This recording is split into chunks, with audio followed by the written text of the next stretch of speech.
حضرت یوسف بن عبداللہ بن عبدالسلام، یہ حضرت عبداللہ بن سلام کے بیٹے تھے۔ یہ کہتے ہیں کہ میرے والد حضرت عبداللہ بن سلام حضور کے صحابی تھے، اور حضرت ابو دردہ ان کا آپس میں بڑا دوستانہ تھا۔ کہتے ہیں میں ملنے چلا گیا حضرت سیدنا ابو دردہ بیمار تھے، تیمارداری کرنے گیا۔ کہتے ہیں میں جب گیا تو مجھ سے کہنے لگے بھتیجے تو کیسے آ گیا؟ میں نے کہا آپ کا اور میرے ابا جی کا یارانہ بڑا تھا، دوستی نبھانے آیا ہوں، تو آپ پر آخری وقت تھا، نزا کا عالم تھا، میں نے کہا کوئی نصیحت کریں۔ تو حضرت ابو دردہ کہنے لگے بیٹا مجھ پر وہ وقت ہے کہ بہت بڑا جھوٹا بھی اس وقت میں سچ ہی بولتا ہے، اس وقت میں سچ بولتا ہے، سچ۔ آپ فرمانے لگے میں رسول اللہ کا غلام رہا ہوں، ابو بکر صدیق کا مشیر رہا ہوں، فاروق اعظم کا مشیر رہا ہوں، میں نے صحابہ کے ساتھ وقت گزارا ہے، جاتے جاتے تجھے نصیحت کر رہا ہوں پلے سے باندھ لینا۔ حضرت یوسف بن عبداللہ بن سلام کہنے لگے حضور کہیے۔ فرمانے لگے بیٹا سجدہ کبھی نہ چھوڑنا، سجدہ نہ چھوڑنا۔ حضور کیا ملتا ہے؟ فرمایا میں نے اپنے نبی سے سنا ہے کہ بندہ رب کے سب سے زیادہ قریب اس وقت ہوتا ہے جب اس نے اپنا سر سجدے میں رکھا ہوتا ہے، اللہ کے قریب ہوتا ہے۔ کہاں ہوتا ہے؟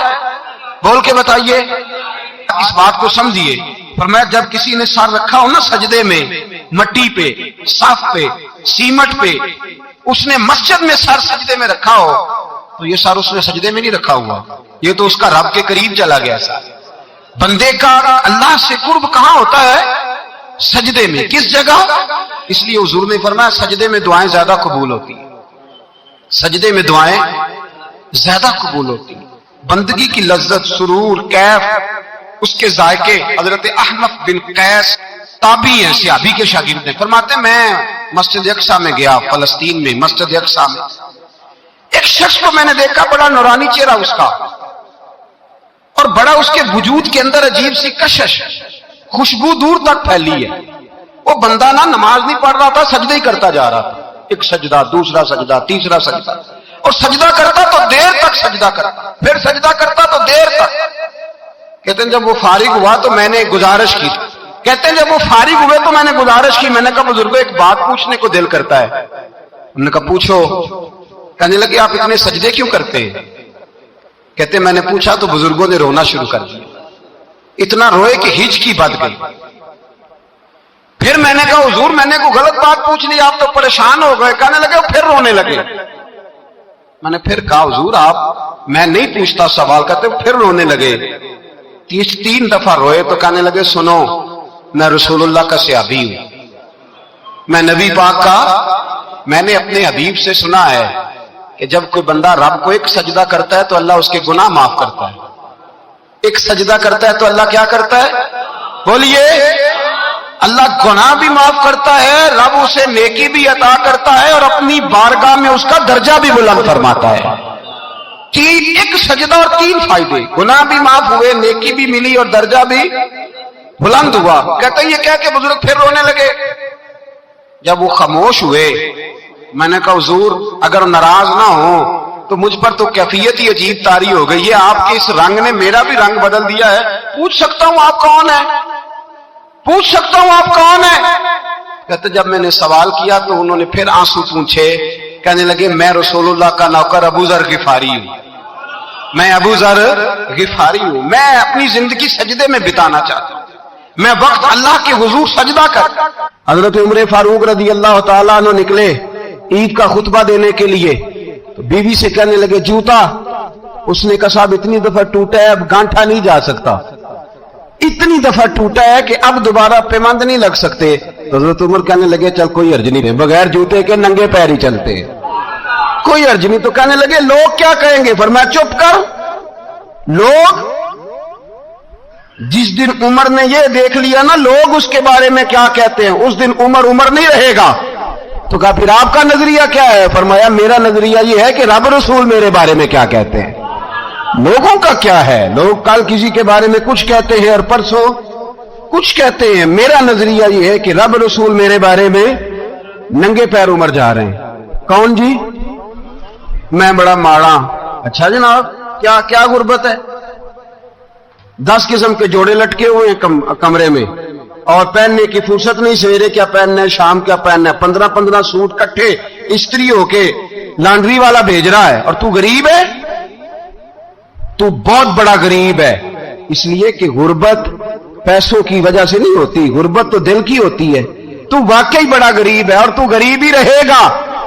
امیر تو عمر فاروق تھے، عمر فاروق تھے جو ننگے پاؤں چلے گئے عید کی نماز پڑھانے، تو رستے میں جو ملا کہنے لگا عمر جوتا تو پہن لو۔ فرمایا تمہیں عمر کا جوتا نہ پہننے کا نقص تو نظر آیا ہے، کوئی حرج نہیں، اگر عمر کو کبھی بتانا ہوا تو وہ والا نقص بتانا جو عمر کی سیرت میں پیدا ہو، کردار میں پیدا ہو، وہ والا نقص بتانا، یہ چھوڑو جوتے آتے جاتے رہتے، ننگے پاؤں گئے پاؤں۔ ہمارے ہاں میں نے اس دن بھی کہا تھا، ہمارے ہاں لوگوں نے بہانہ بنا لیا ہے حضور بخشوا دیں گے، محفل نعت 6 گھنٹے کی نماز 5 منٹ کی، حضور بخشوا دیں گے۔ سنو نا جنہیں حضور بخشوا رہے ہیں، حضور انہیں بتا کیا رہے ہیں، حضور انہیں بتا کیا رہے ہیں؟ اللہ اکبر، کیا انداز ہے۔ حضرت ربیعہ بن کعب کہتے ہیں میں حضور کو وضو کرایا کرتا تھا، بخاری مسلم۔ ایک دن حضور نے فرمایا سل یا ربیعہ، ربیعہ کچھ مانگ لو، تو کہتے ہیں میں نے مانگا تو پھر میں نے بھی وہ چیز مانگی جو سب سے قیمتی تھی۔ میں نے کہا حضور جنت میں وہ والا مکان چاہیے جس کی دیوار کے دوسری جانب آپ کا حجرہ انور ہو، جس کی دوسری سائڈ پہ آپ کا گھر ہو، تو میری کاند سانجی ہو گئی، وہ والا مکان چاہیے۔ نبی پاک نے فرمایا جا تجھے دیا، جا تجھے، بولیے جا تجھے، کمال ہو گئی، جا تجھے دیا۔ کون دیتا ہے؟ دینے کو منہ چاہیے، دینے والا ہے سچا ہمارا، میں جا تجھے دیا۔ ایک میری بات یاد رکھنا، حضور کیا فرمایا اپنی زندگی میں سجدے زیادہ کرنا۔ کیا زیادہ کرنا؟ چلو سارے بولے ایک دفعہ، کیا کرنا؟ کیا زیادہ کرنے؟ تو حضور بھی فرماتے ہیں میرا جنت میں پڑوسی وہ ہوگا جو سجدے زیادہ کر کے آئے گا۔ تو میرے بھائی اگر تو سجدہ ہی نہیں کرتا، تو اس لذت سے ہی ناشنا ہے، نماز جلدی کی، باقی سارے کام لیٹ کے، مسجدوں میں بیٹھے ہیں لوگ، خوش گپیاں چل رہی ہیں، بڑے بڑی لمبی، نماز کا وقت آیا تو چھوٹی ہو گئی، فٹافٹ کرو۔ نماز، عبادت، ریاضت، یہ تو بندے کو اللہ کے قریب۔ حضرت عبداللہ بن جعفر، حضرت جعفر طیار کے بیٹے تھے، نبی پاک کی پھوپھی کے بیٹے تھے حضرت زبیر بن عوام رضی اللہ تعالیٰ، وہ انتقال کر گئے۔ ان کا جب وصال ہوا تو 10 لاکھ دینار کا قرضہ تھا ان پر، اور جو زمین انہوں نے چھوڑی وہ زمین بنجر تھی۔ لو سن لے، جن پر قرضہ چڑھا ہوا ہے وہ نسخہ بھی سن لے، جن پہ قرضے ہیں نا، جو تنگ دست ہیں، جو روز رکے بھیجتے ہیں دعاؤں کے کہ بڑی پریشانیاں بڑی پریشانیاں، وہ وظیفہ سنیں، وہ وظیفہ سنیں۔ ہمارے زمانے میں وظیفے لینے کا رواج نہیں، تویز لینے کا رواج ہے۔ لینا چاہیے، تویز بری چیز نہیں، اچھی چیز ہے، لیکن زیادہ کام برکت والا کیا ہے؟ اللہ اللہ کرنا۔ کیا کام ہے؟ سجدہ کرنا برکت والا کام ہے۔ حضرت عبداللہ بن جعفر طیار کہتے ہیں میں نے قرضہ لینا تھا زبیر بن عوام سے، وہ وصال کر گئے، میں ان کے بیٹے کے پاس گیا، عبداللہ بن زبیر کے پاس۔ میں نے کہا پیسے لینے تھے، کہا بالکل لینے ہیں، میرے ابا جی مجھے وصیت کر کے گئے، لکھ کے گئے کہ یہ پیسے دینے، اور وہ یہ لکھ کے گئے ہیں میں زندگی بھر کوشش کرتا رہا ہوں، ادا نہیں ہو سکے، بیٹا تیری ذمہ داری ہے میرے قرضے ادا کرنا۔ عبداللہ بن زبیر رضی اللہ تعالیٰ عنہ کہنے لگے میں انشاءاللہ آپ کی رقم دے دوں گا۔ تو عبداللہ بن جعفر طیار کہنے لگے بھائی ہم دونوں آپس میں ہیں، کوئی شے نہیں چھوڑ کے گئے آپ کے ابا جی، کوئی چیز نہیں، توجہ ہے میری بات پر؟ یہ صحابہ کا ذرا انداز دیکھیے گا بندگی کا، کوئی چیز نہیں چھوڑی۔ حضرت زبیر بن عوام کہنے لگے ایک زمین کا ٹکڑا ہے وہ بھی بنجر ہے، اس میں بھی کوئی کھیتی نہیں اگتی، سبزہ نہیں ہوتا، بنجر ہے، پانی کوئی نہیں، اور وہ اتنی خشک ریتلی زمین ہے کہ بڑا مشکل کام ہے وہاں سیراب کرنا، بے آباد زمین ہے۔ حضرت سیدنا عبداللہ بن جعفر کہنے لگے تو اس طرح کر، وہ مجھے ساری نہ دے، اس میں سے تھوڑی سی مجھے دے دے، میں 10 لاکھ دینار کے عوض وہی رکھ لیتا، تیرے باپ کا قرضہ ادا ہو گیا، دے تو صحیح۔ انہوں نے کہا کیا کریں گے، وہ تو کسی کام کی نہیں، چند کوڑیوں کی بھی نہیں، پر مجھے دے دو، میں جانوں اور میرا کام جانے۔ او بھائی یہ تھے بندگی والے لوگ، یہ تھے جن کا رب سے رشتہ ہے، جنہوں نے حضور کے صلی اللہ علیہ وسلم کے پاس بیٹھ کر بندگی سیکھی تھی۔ کہتے زمین کا ٹکڑا لے لیا، بنجر بے آباد ریتلی زمین، جب میرے حصے میں آئی پہلے دن اپنے غلام سے کہنے لگے جو جگہ تجھے زیادہ سخت لگتی ہے نا وہاں میرا مصلی بچھا دے، جو تجھے زیادہ بنجر بے آباد لگتی ہے وہاں مصلی بچھا۔